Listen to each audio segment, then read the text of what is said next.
Hari Om Shri Gurubhyo Namaha.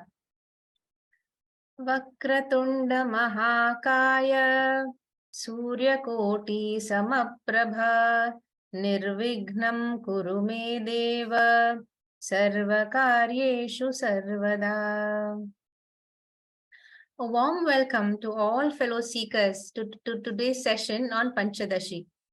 Pancadasi, as we now know, is a Vedantic text authored by Swami Vidyaranya, a 14th century saint who was instrumental in the establishment of the mighty Vijayanagar Empire. His Panchadashi is considered to be one of the best works in the entire Vedanta Shastra and a compulsory text to be studied by all serious seekers of Vedanta. Since this is an advanced text, we are first revising the fundamental concepts before we start the text proper. Last week, we learned about how the Vedas are Shruti Pramana. They are apaurushaya, meaning not given by man, but by God himself. We also learned that there are two portions in the Vedas, the Veda Purva, which describes the three human goals of Dharma, Artha, and Kama, and the Veda Anta part, which talks about Gnanam or self-inquiry into our true infinite nature, which is a journey we must take until the knowledge becomes nischay. Today, we will continue with the study of the fundamental concepts and terminology of this great text. I request our Pratyaksha Guru, Dr. Timappa Hegde, sir, to kindly introduce today's topics. Over to you, sir. Thank you, Panaga. Sadashivasamarambham Shankaracharya Madhyamam Asmadacharya Paryantam Vande Guru Paramparam. Om Namah Shri Shankarananda Guru Padambu Janmane Savilasa Mahamoha Graha Grasaika Karmane Atmanam Ched Vijaniyat Ayam Asmiti Purushaha Kim Michan Kasya Kamaya Shariram Anusam Jvaret. We are all in a spiritual journey. In a spiritual journey, all of us being the seekers are called sadhakas.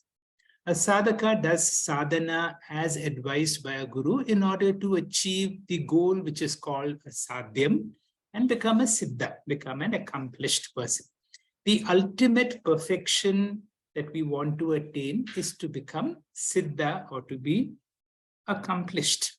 And this is what we call Parama Purushartha or moksha. Now, a question to all serious seekers. Can a sadhaka ever become a siddha? Can a finite person ever become infinite? We have seen again and again, there is no corridor between the finite and the infinite. And therefore, this journey seems to be an impossible journey. But yet it is possible. And yet sequences of Guru Shishya Paramparas where so many students have accomplished and have even excelled their own teachers. How is it possible? That is what we are going to see. Even though the finite can never become infinite, we must remember all of us are a mixture of the finite and the infinite.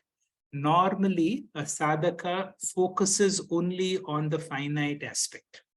But the teacher helps us to discover, although I am a seeming mixture, my reality is actually the infinite, and the finite is only an instrument that helps me to discover my true nature. And therefore, the Guru will help all of us sadhakas to do certain sadhanas to accomplish the sadhyam and become a siddha. Initially, until now, all of us have been in what is called the triangular format of Jiva Jagat Ishvara. Jiva means the moment I wake up and I identify with this limited body mind, I experience a sense of limitations. I am only this. I have a whole lot of people around me, and sometimes the world seems to torment me. And because I have certain difficulties and I have so much to do and so much to accomplish, I approach Ishvara for protection. I approach Ishvara for help. And this Jiva Jagat Ishvara cycle just goes on and on and on until a guru comes, a guru like Swami Paramarthananda, who's no ordinary guru. And such a guru helps us to wake up into from what we call the triangular format to the binary format. The teacher holds the Shastras like a mirror in front of us and helps us to see our true nature is I'm not this body-mind complex, I am Atma, which is of the nature of infinite, all-pervading consciousness. My true nature is therefore limitless. I am the only reality. I am Kevala. I am Kaivalya. Everything and anything that I see and experience around me, including my body, mind, is of a lower order of reality or mithya. The teacher opens us into this binary format of Atma and Anatma, where Atma is the only reality. Whatever I experience is a lower order of reality, mithya or anatma. So a student, and all of us now, are students of Tripti Deepa. We should see us as advanced students of Vedanta. We have received the teaching from our teacher, Brahma Satyam Jagan Mithya Jivo Brahmaiva Naparaha. But the real shift now comes. It is not Jivo Brahmaiva Naparaha. Aham Eva Jiva. Aham Brahma Asmi. This is the declaration, silent and loud. And with this context, if I see the world, I move into the world of Paramarthika. There is one phrase, if you keep listening to Swamiji's talk again and again, there is one phrase which he will abruptly quote. Sometimes he will not even explain, expecting us to know. And this is, I first heard it in the Mandukya Karika. Na nirodho, na chotpatti, na bhadda, na cha sadhaka, na mumukshu, na muktischa, ityesha paramartha.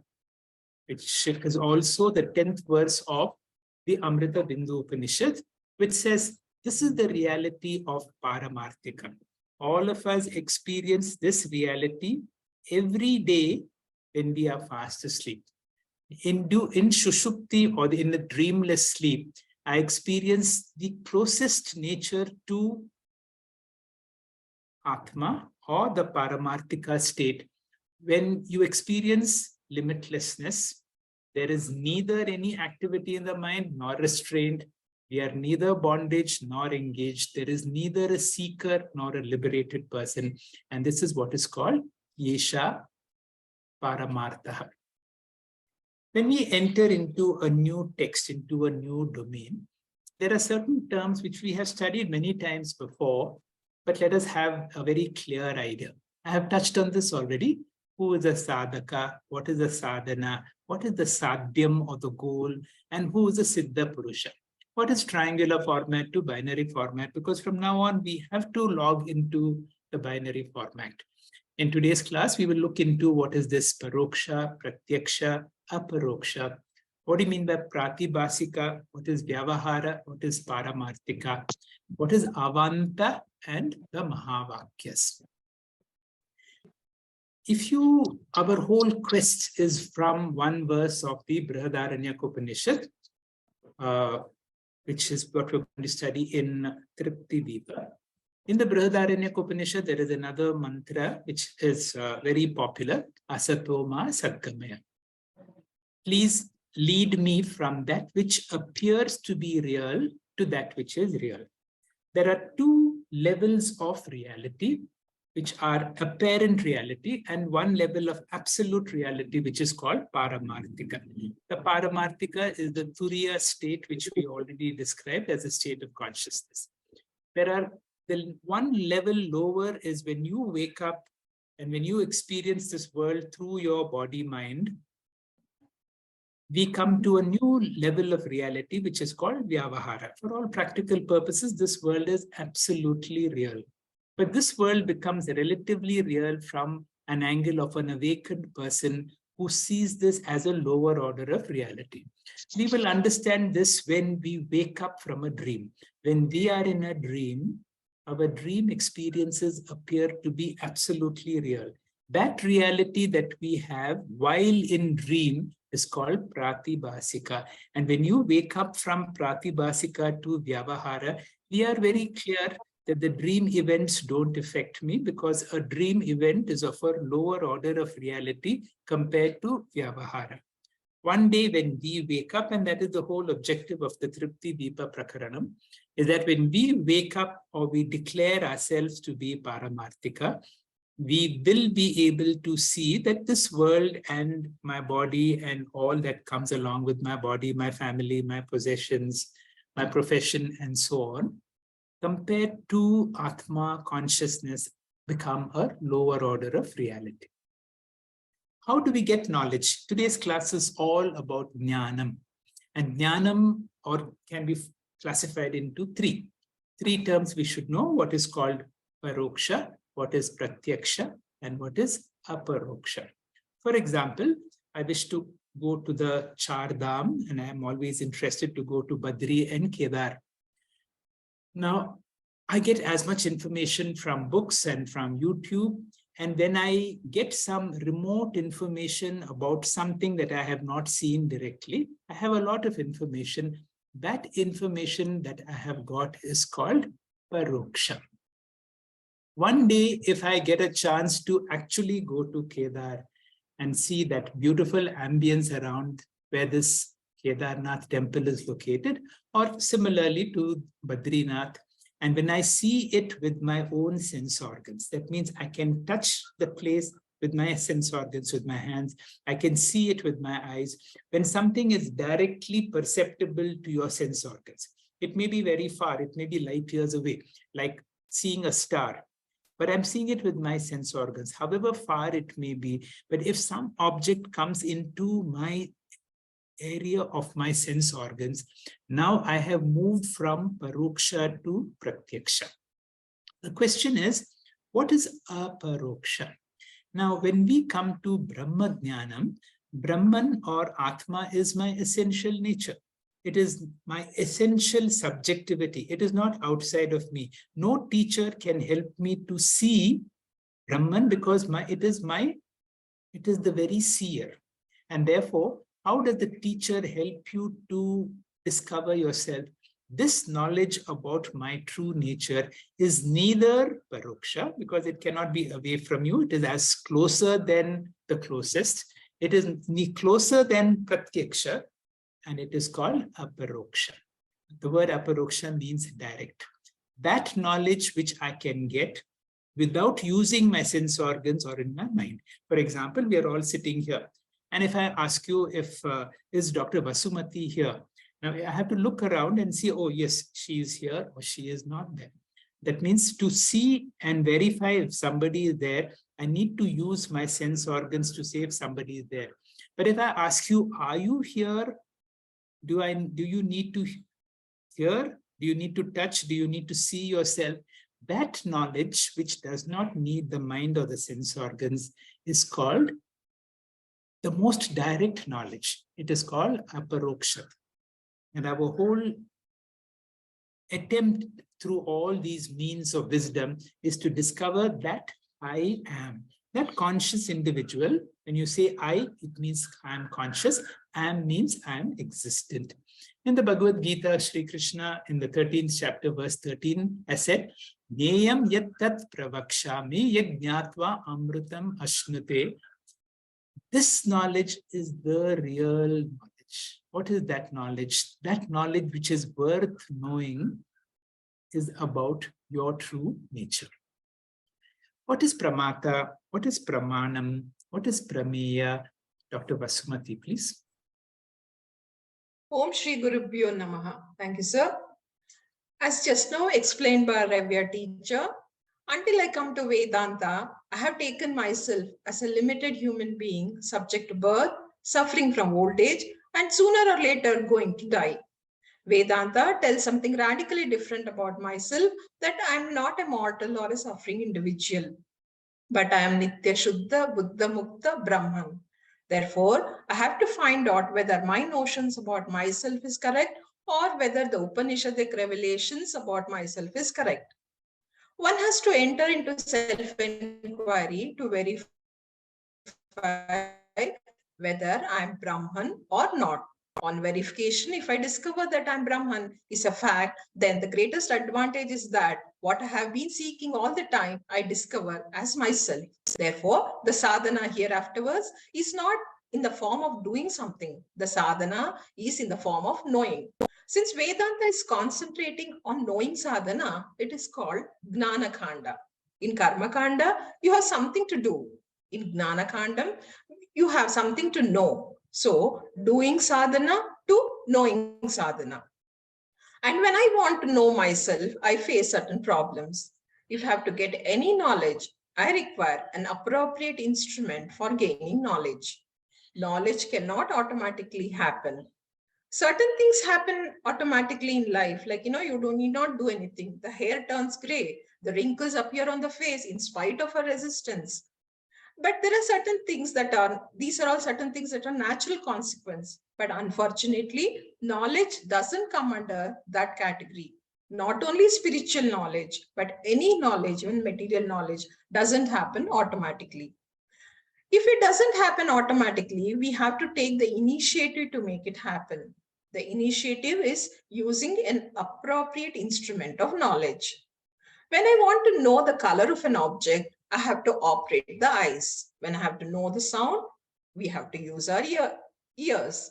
When I want to know the smell, of course, we'll have to use our nose. What are we seeing in this picture? There's an observer. The little boy is looking through the instrument of telescope, observing the objects, moon, and the stars. And is there a purpose in this? Yes, it's to get information or gain knowledge about the objects being observed. So remember properly, there is this observer, there's the instrument, there's the object, and the whole process is happening for gaining knowledge. Next slide, sir. The instrument which I use for knowledge is called a pramanam. The knowledge that arises by using the instrument is called prama. Pramanam generates prama in the person who operates the pramanam. It's not that I operated the pramanam, that is, I use the instrument and you get the knowledge. No, if I use my sense organs, I will get knowledge. If you use your sense organs, you will get knowledge. Therefore, the one who uses the pramanam will get the knowledge. The user of the pramanam is called pramata. Thus, pramata produces prama, that is knowledge, by using pramanam, that is the instrument. And the knowledge is always about one object or the other. Any knowledge must have an object of knowledge. You can never think of knowledge without a relevant object. The pramanam always produces prama about a particular object, and the object of knowledge is called prameyam. Thus, pramata produces the prama of the prameyam through the pramanam. Pramata pramanena prameyasya pramam janayati. Next slide, sir. Since there are varieties of objects in the world and the nature of the objects are different, the instruments of knowledge also will vary depending upon the object of knowledge. As I said in the introduction, if sound is the object of knowledge, then the relevant instrument is ears alone. I cannot say I'm bored of hearing through my ears daily. Today's class, I want to hear through my eyes or nose. No, that can't happen. Sound can be heard only through the ears. Forms can be seen only through the eyes. Therefore, since the prameyams are different, pramanams are also different. And in Vedanta Shastra, we talk about Shat Pramanani, the 6 instruments of knowledge, which will be explained by Srimati Vidya. Thank you, sir. Hari Om. Thank you very much, Dr. Vasumati, for very clearly explaining these terms using very nice illustrations. Because remember, we are in the knowledge domain. And in the knowledge domain, and we will be using certain terminologies. And we use a certain terminology, we should be absolutely clear about the use of these terminologies. Sometimes when we go into a higher level of knowledge, as we are going into when we're studying Tripti Deepa, sometimes you'll wonder why such details are required. For example, if a person is a microbiologist has to study the microscope as to study the microorganisms through the microscope. Now, the microscope is only an instrument that helps you to study the microbes. The object is to know about those microbes, the bacteria and all that. That is what the microbiologist is interested in. But then we are now focusing on the instrument, the microscope, because if I'm able to handle the instrument better, and the instrument, after all, is my own mind and or the Shastras. So for some time, let us develop a certain, let us go beyond our field to be able to learn a certain expertise to know how knowledge happens. Now, all of us are seekers of knowledge. Now, I'm going to repeat what Dr. Vasumati said, and many of our speakers will be repetitious because these things have to go into our mind very deeply. All of us, in the earlier time, I said all of us are seekers, are called sadhakas. Now, sadhaka becomes meaningful in the context of a sadhana. Now, a pramata becomes meaningful in the context of knowledge. When I want knowledge, the person who wants that knowledge is called a pramata.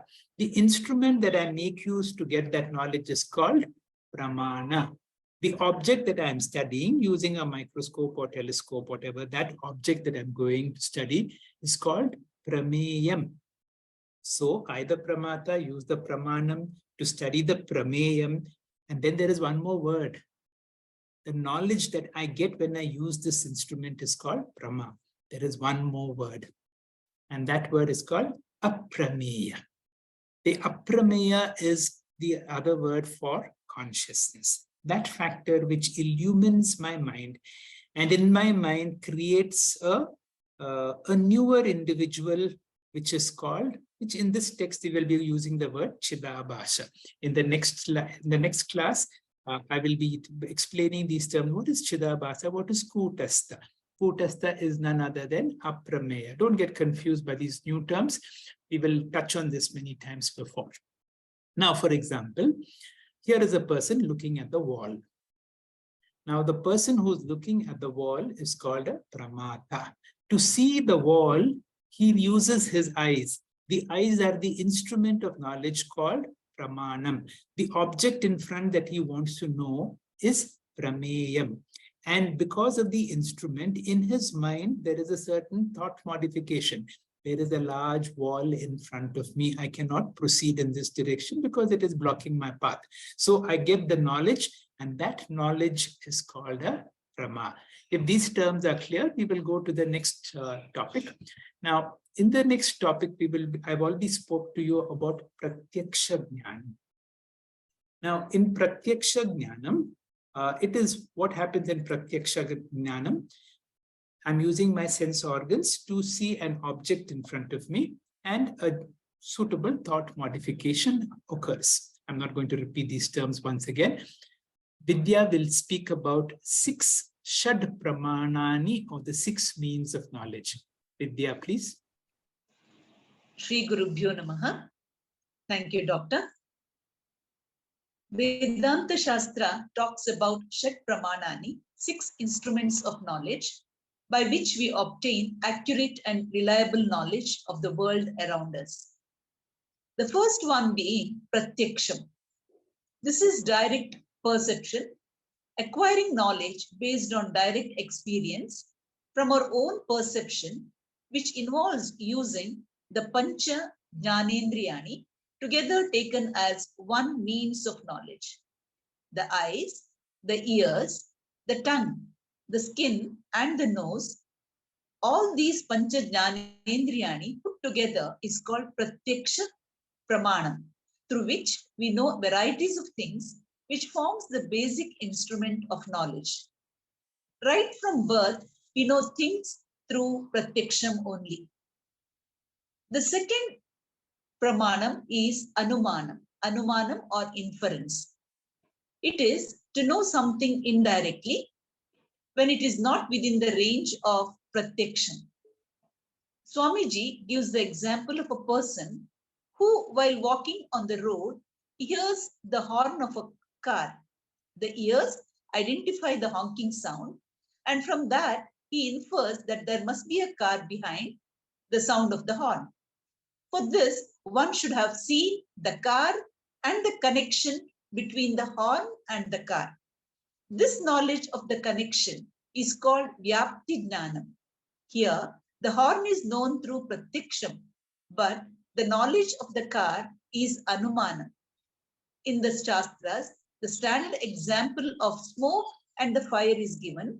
Seeing the smoke, fire is inferred.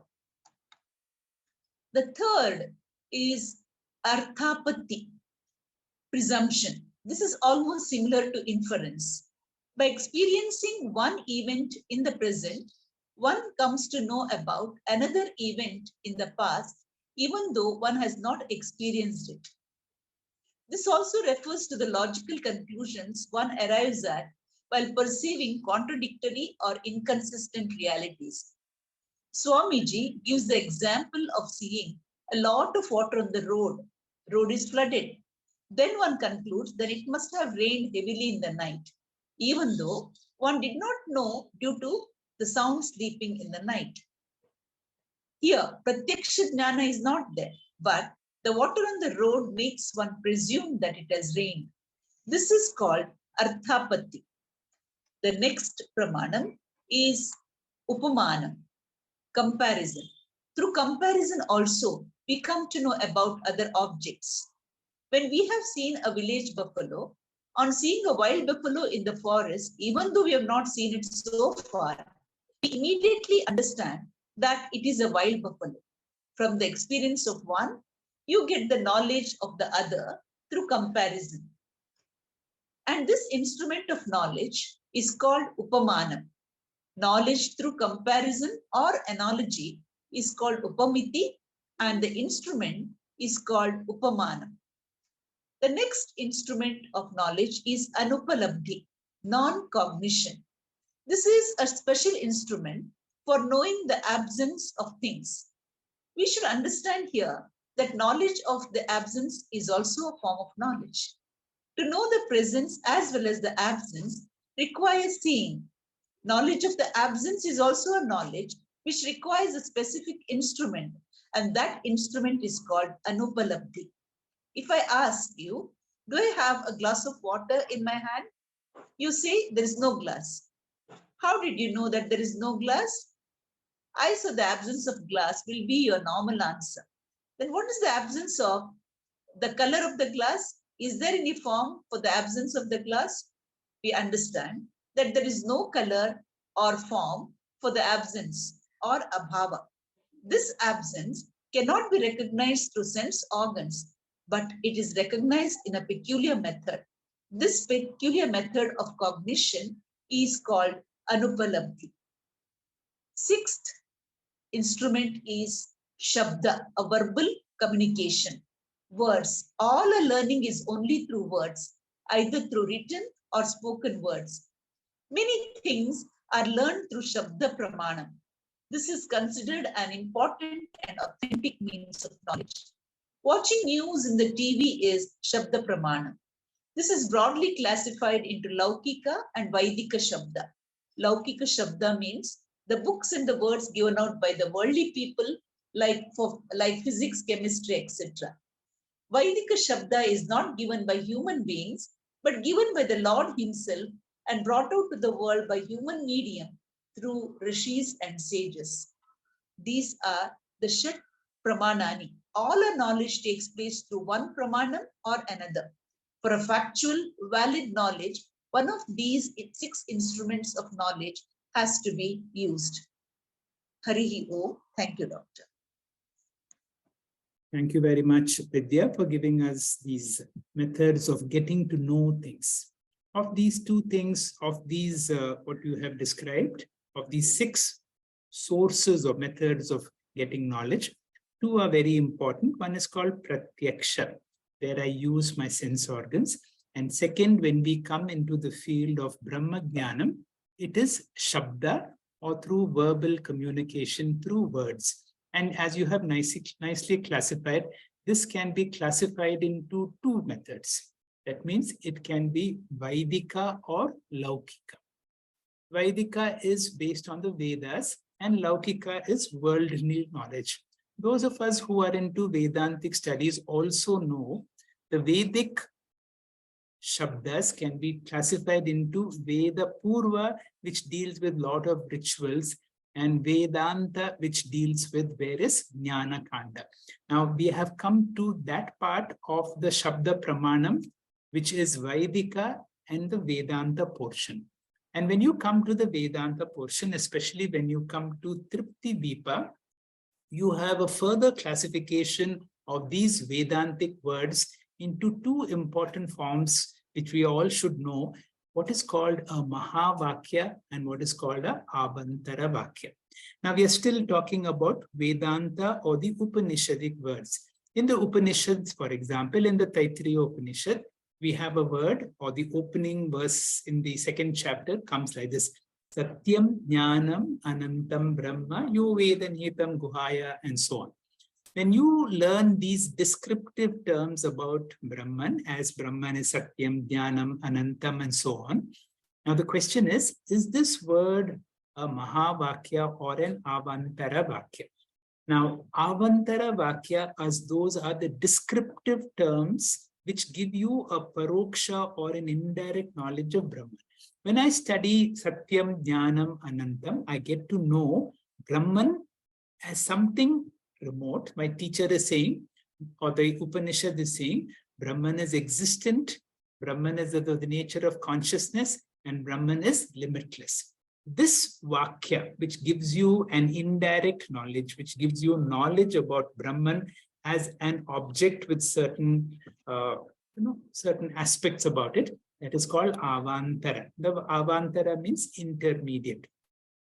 And once the student is prepared, and once the student has gone through certain vichara, these are important words, vichara or margena, that means a person has gone through Panchakosha Viveka, Drigdrishya Viveka, then all these forms of Vivekas. After you've gone through these techniques, the teacher at the right time will tell you, give you a Mahavakya. For example, Tattvamasi, I am Atma Brahma, and so on. And once the student gets it, then the answer will be Aham Brahma Asmi. That means those statements which reveal our true nature, and these are not Paroksha Jnanam. These verses give Aparokshata Jnanam. Our whole journey is from Paroksha Jnanam to Aparoksha Jnanam.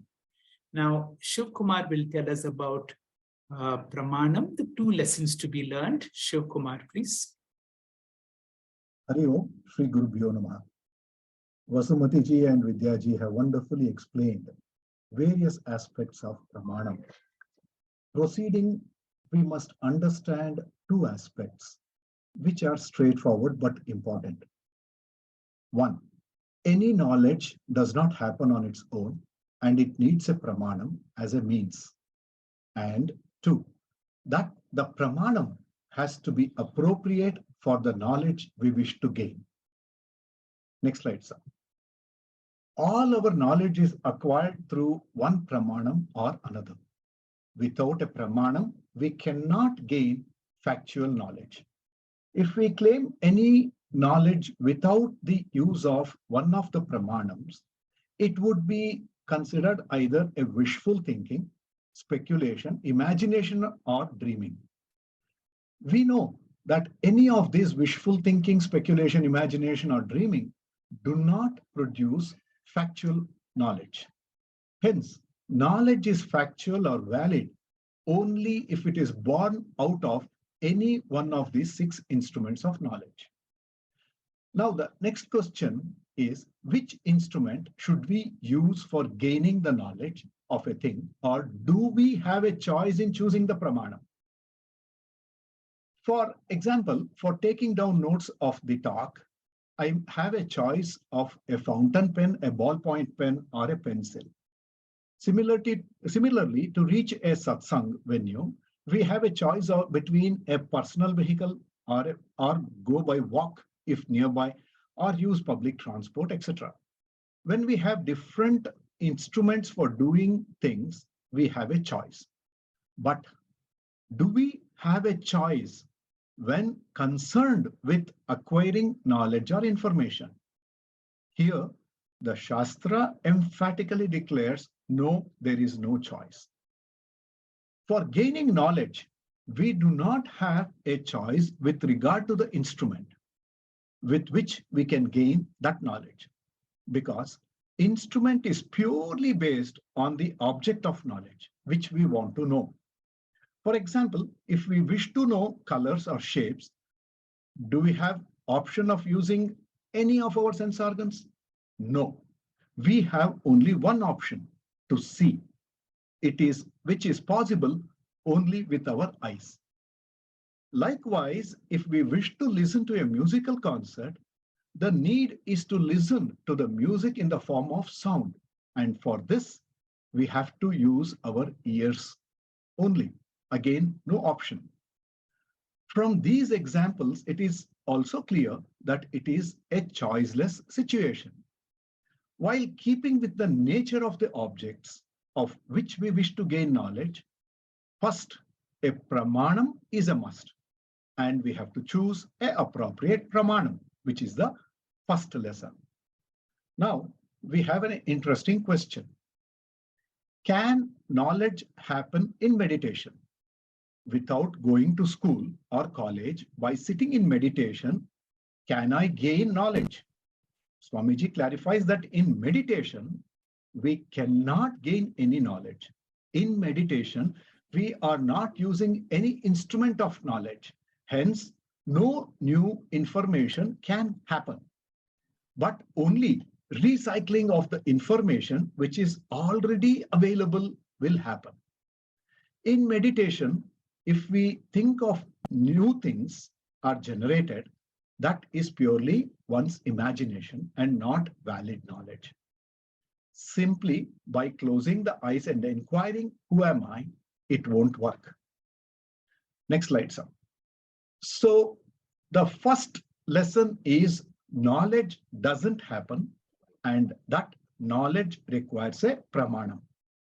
The second lesson is not only knowledge requires a pramanam, but it also requires an appropriate pramanam or a relevant pramanam. These are the two important lessons we should remember. Upanishad points out that I am Brahman, but how do I know that I am not a miserable Jivatma, but the wonderful Paramatma? For this self-knowledge, we have to apply the two lessons.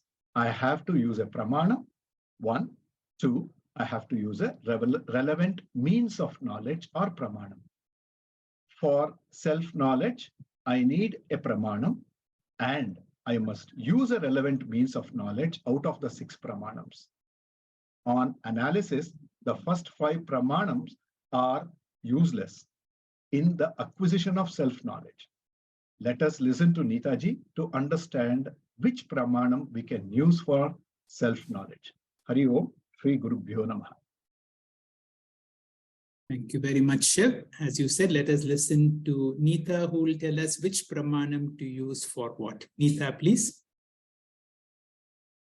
Hari Om. There'll be a little bit of repetition. So we come to a point when we recognize leaning on the world does no good to us. We keep on doing this cycle of samsara. But many of us, fortunately, have turned towards Vedanta, and we understand its relevance. And Vedanta is telling me something very different. It's saying I'm complete, I'm full, I'm ever free. So I have to inquire through systematic teaching if this Vedantic knowledge is factual, valid, authentic. We take a step back and we look into the pramanams. Pramanams is the instrument of knowledge. This presentation explores the limitations of Pratyaksha Pramanam and the other 4 Pramanams, and it discusses the different types of Vedika Shabda Pramanam. The focus is on is Vedanta a valid source of knowledge as compared to our sense organs and the other secondary sources. We earlier learned, next slide, we learned about the 6 sources of knowledge. Pratyaksha, which is the primary source. which are our sense organs, the eyes, nose, ears, skin. And they are primary sources, and they are also the most important sources. We get all our knowledge from there. We can, we know that. The second one is Anumanam, where we get it indirectly, like the example of if there is smoke, there will be fire. And, we make a logical deduction. And this is also a very powerful source. But this is a secondary source because we can never make an inference without collecting data. We have to use the first one, the primary, the sense organs to come to this deduction. Same thing with Arthapati, which is presumption. We have to use the primary source, the Upamana, which is by, knowledge we get by comparison. Then Anupalabdhi is a special one where we see the absence of things. We, if I need to see if somebody's standing behind, I know there's nobody. So that's the knowledge I got, that there's nobody. That's Abhava. They are all secondary knowledge because they depend on the Pratyaksha Pramanam. Now we come to the sixth one, which is the Shabda Pramanam, which was told. This is, we get knowledge through the words, verbal or written. And they are also of two types, the Laukika Shabda Pramanam and the Vaidika. The Laukika is, words given out in the material sciences regarding matter, energy, including all the scientific work. And it gives knowledge about all the objective world. This is also a secondary knowledge because we need the primary Pratyaksha and the other sources of knowledge. Then we come to Vaidika. Vaidika, sir explained, we have the two types, the Veda Purva, the Karma Kanda, and the Vedanta. The Vaidika Shabdas, they were heard. They are of divine origin and they were passed down the Guru Parampara by memorization and recitation for a long, long time, and then until it was written down. This is called the Aparishya Pramanam, meaning this is of divine origin and it's not of human origin. So it is also, the Karma Kanda is, again, gives information about the objects and what we need to do to, maybe go up the higher lokas. So that again is, cannot be used for self, the knowledge of the self. It's again an objective knowledge. It's about the Anatma only. Now we come to the Vedika, Veda Anta. This is the knowledge we are going to speak about now in detail. This is the most unique instrument of knowledge, and it deals with the subject. So far, we were dealing with the object, everything outside, everything I experience. So now we are going to be dealing with the subject, the self. So these instruments of knowledge, Shiv Kumarji explained, they have to be used to gain the knowledge, and they're valid only if they come from these 6 sources.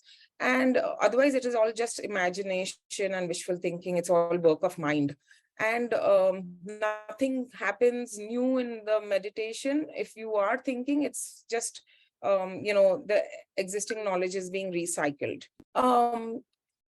And this knowledge, we also know that we have to use one particular instrument, and we have no choice in the kind of instrument. If I have to see, I mean, if I have to smell a rose, I have to use the nose. If I cannot use my eyes or the ears. If I want to hear, if I want to listen to music, I have to use my ears.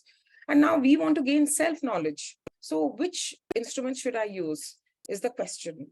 So all the 5 instruments that are available to us, which we spoke, are extrovert instruments capable of studying only the objective universe. They have serious limitation when it comes to studying the subject, the self. We may argue that we have made so much scientific discoveries, and we've progressed so much.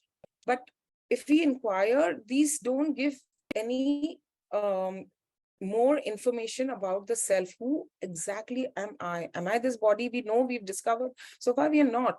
There's something more. So our sense organs, in fact, they are not even designed to experience everything. We know that they can only experience the gross universe. When I look at a person, I can only see his gross body. The intelligence I cannot see. I cannot see his emotions. I cannot see his mind. In fact, 90% or more of a person is not even sensorily available. Therefore, Pratyaksha Pramanam is unavailable to produce scriptural knowledge. Because in this case, the Brahman, we cannot see, hear, feel, touch, smell. So when Pratyaksham cannot function, the other four pramanams also cannot function. We said, they are secondary. We realized that they are based on the data we collect. And for Anupalabdhi also, it will not be valid because we are not studying about nothing. We are studying about existence. There is something. So this Anupalabdhi is also not available.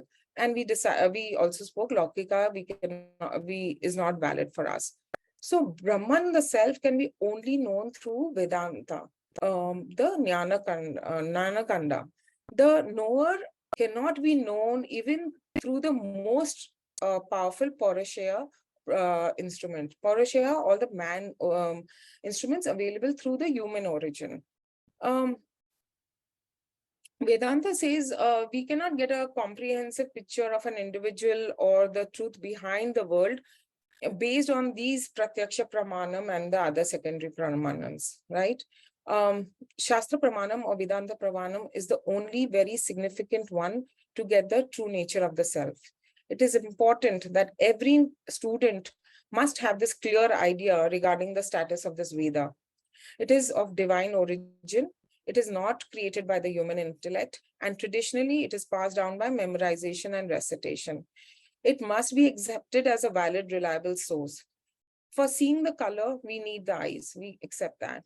Similarly, to know the self, we must rely on the Vedas. It gives that knowledge which other Pramanams cannot give. This we must recognize, and that is what we call faith, Shraddha. And the third and most important part is that it is independent, valid source. It's a Swatantra Pramanam.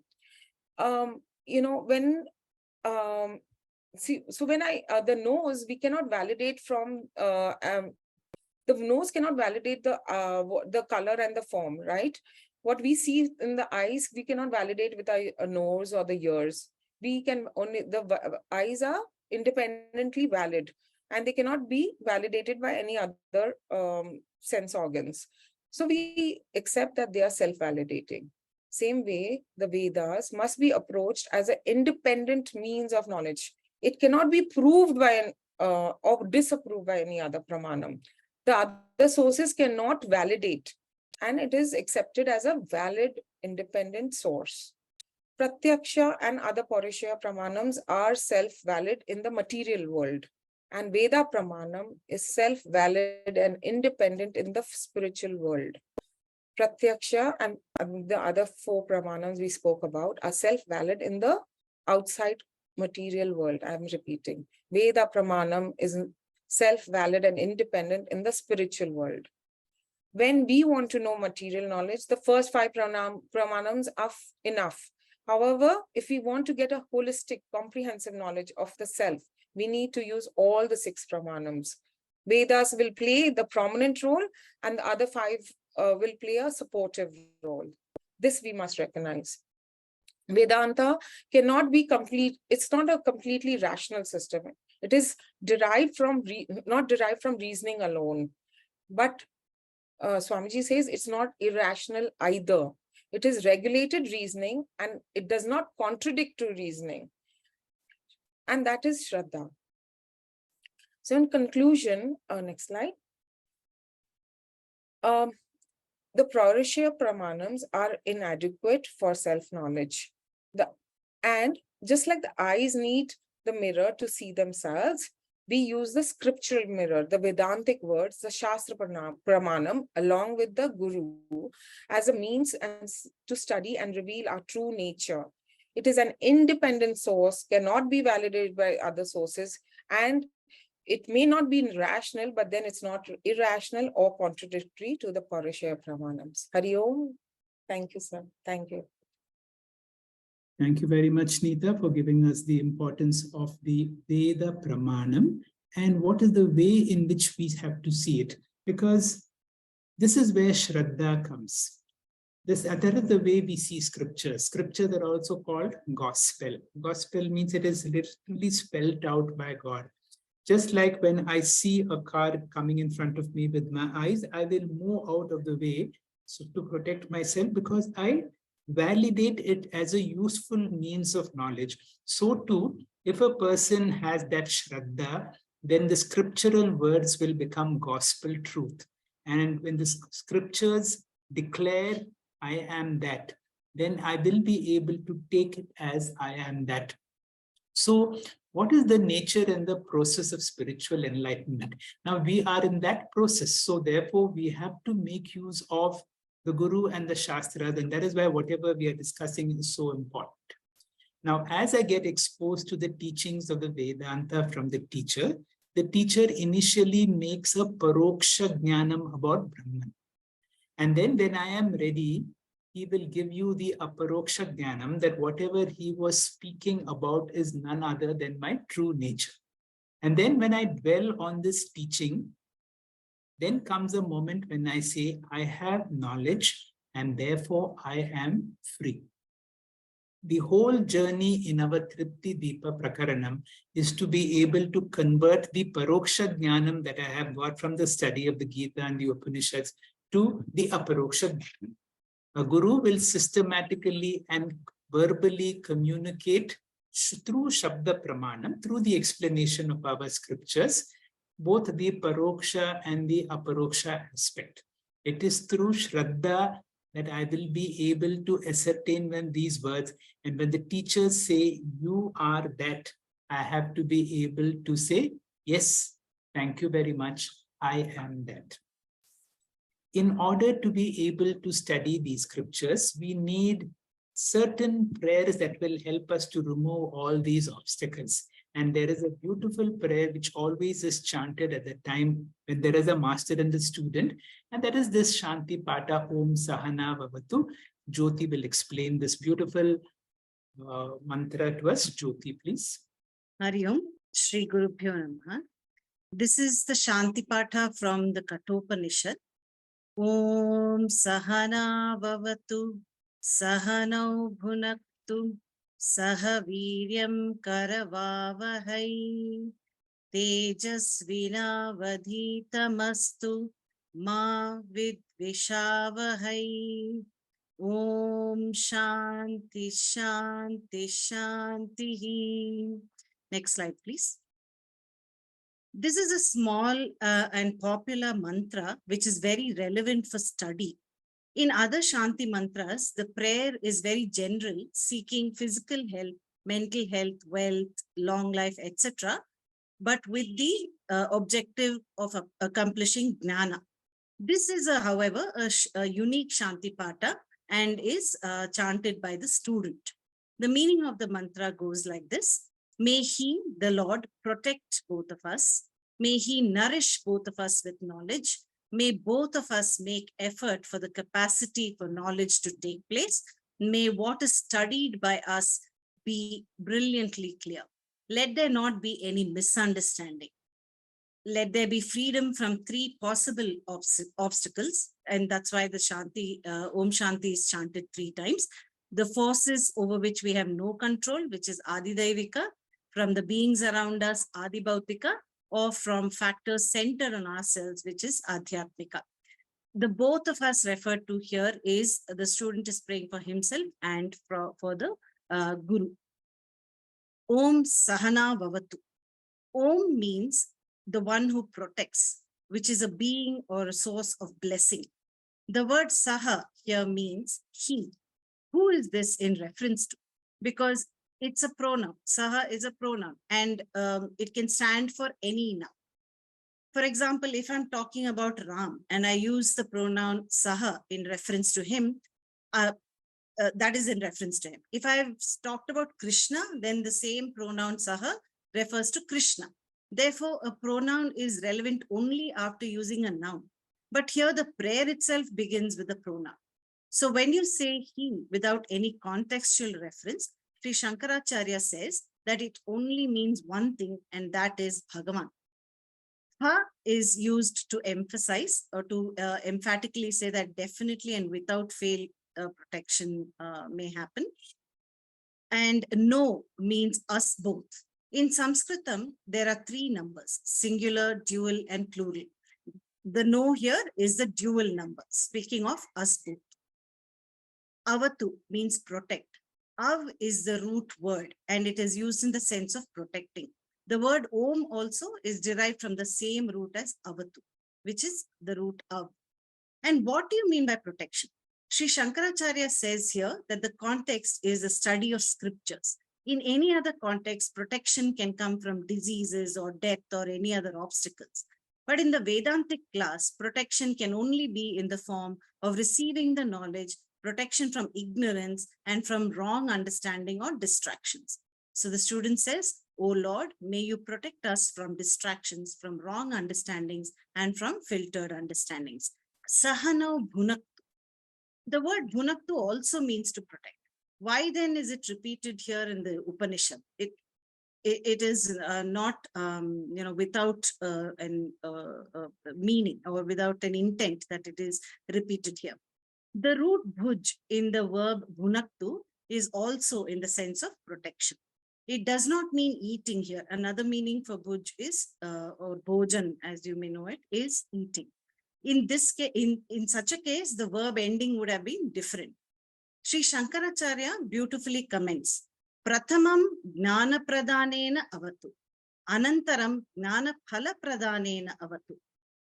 Not only should I receive the teaching must permeate my personality, it should soak my personality, and I should get transformed. Otherwise, what is the use of studying? Therefore, may the Lord protect me by transforming me for the transformation, whatever obstacles are there, may the Lord remove them. Next slide, please. Sahaviryam Karavavahe. Again, Saha is together. Karavavahe is exerting or putting effort to gain knowledge. Whatever is required to gain this knowledge, may we make an effort for that. On the part of the student, the capacity consists of certain conditions: commitment, shraddha, background knowledge, the power of retention and recollection, etc. The teacher also needs commitment, health, time, and so on. So the student says, may we both enjoy the respective required qualifications. So if Bhagavan does everything, then what is our contribution? Our success not only depends upon Ishvara Anugraha, but it also depends upon Atma Anugraha, my effort, my self-effort. The first 2 lines of this mantra talk about Ishvara Kripa. The third line talks about Atma Prayatna. So without our effort, Bhagavan also cannot help us. We must make a decision to transform and put in efforts for it. Free will has to be used. There is no fatalism in Vedanta. Vedanta clearly says, moksha is not decided by Bhagavan. Moksha is decided by me and assisted by Bhagavan. That is why moksha comes under Purushartha, the human choice. Next slide, please. Tejasvina vadhitamastu ma vidvishavahai. Whatever Shastra is studied, Aditam, by both of us, communicated by one and gained by the other, let it not remain mere words. Astu, let it be. Tejasvi, meaningful, brilliant, and clear now for us. So here the meaning is, let the understanding not be vague, but brilliant like the sun. You cannot miss the sun even when the clouds are there. It is not like inference, where you infer the presence of the sun upon seeing the silver lining of the clouds. The Shastra is not a matter for inference. It has to be understood very clearly. Therefore, let what is studied be brilliantly clear, free from any vagueness. Ma vidvishavahai. Let there not be any kind of dvesha, dislike or misunderstanding. Dvesha means literally like or hatred. Here it means let there not be any strain or misunderstanding. Let the relationship be one of mutual love and respect. In the olden days, the Gurukulams were also like families, where the Guru was like a father and the Sishyas were like his children. And therefore, they understood that the Gurukulam atmosphere also must be one of understanding and love, not just among the disciples, but between the Guru and the Shishya also. And therefore, the student here says, let our relationship never be strained. Next slide, please. Finally, Om Shanti Shanti Shanti. Like we said before, we chant Shanti 3 times. These are not 3 different types of Shanti. There is only one Shanti, but there are three types of problems that can deny Shanti. The first set of Ashanti or problem come from sources over which we have no control, like the weather, climate, etc. Adi Daivika. We can only protect ourselves from it. The second source of Ashanti is any kind of disturbance from the external world, political, social, or domestic, which is an obstruction to our pursuit. The third Ashanti is centered on oneself. The second one is Adi Bhautika. The third Ashanti is centered on oneself. There can be physical problems like an inability to sit comfortably, health issues, physiological problems, or even the restlessness of the mind itself. This is Adhyatmika. So the student prays here by saying Om Shanti Shanti Shanti, that all the 3 capacities, physical, Deha, physiological, Prana, and mental, Manaha, be available to me in a manner that is conducive to my pursuit of this knowledge. In chanting these 3 Shantis, I pray for freedom from these 3 possible obstructions. Hari Om. Thank you very much, Jyoti, for giving us a very clear explanation of a very commonly chanted mantra, Shanti Pata, from the Krishna Yajurveda. Many years ago, when Swamiji was explaining this mantra, he said, this is a prayer that gives us 4 boons: Jnana Prapti, Jnana Nishta, Prayatna, and Shraddha. Very nicely explained by Jyoti, all of them are there. But then I looked again and again, I was trying to say, where is this Jnana Prapti? Where is there Jnana Nishta? Prayatna and Shraddha was okay, but the first 2 were difficult to find. And as already explained by Jyoti, we are asking for protection. What is the highest form of protection? You see various political leaders like the Prime Minister, the President are protected by a special protection group. But is there something even greater? And the greatest form of protection is none other than Jnanam, to discover that I am Atma Brahma. And therefore, my body, my mind, my family, my possessions, my profession are all mithya. And therefore, when I discover that none of them need protection, when I am anchored in my teaching, I am that. And that is the highest form of protection, therefore. And therefore, you can see the greatness of this prayer, that this prayer asks for true understanding of my nature. Then comes Bunaktu. Bunaktu also means to eat, also means to relish. If a person understands one's true nature, then you become a mukta, a jivan mukta, and you're able to enjoy your life. Of course, when these 2 are there, the other 2 become less relevant, because now you have already attained to Paramarthika. With this, we conclude the introductory classes. Panaga, please. Thank you very much, dear speakers and Dr. Hegde sir, for that detailed explanation of the fundamentals of Vedanta. There are a lot of scriptural words which we have to learn, understand, and remember. But this foundation will help us assimilate the transformative knowledge contained in the Panchadashi. Please log in to our next class on 24th July, Monday at 6:45 p.m. as we formally begin learning verses of this powerful text. Thank you. Om Purnamada Purnamidam Purnat Purnamudachyate Purnasya Purnamadaya Purnamevavashishyate. Om Shanti Shanti Shanti. Harihi Om. Shri Gurubhyo Namaha. Harihi Om.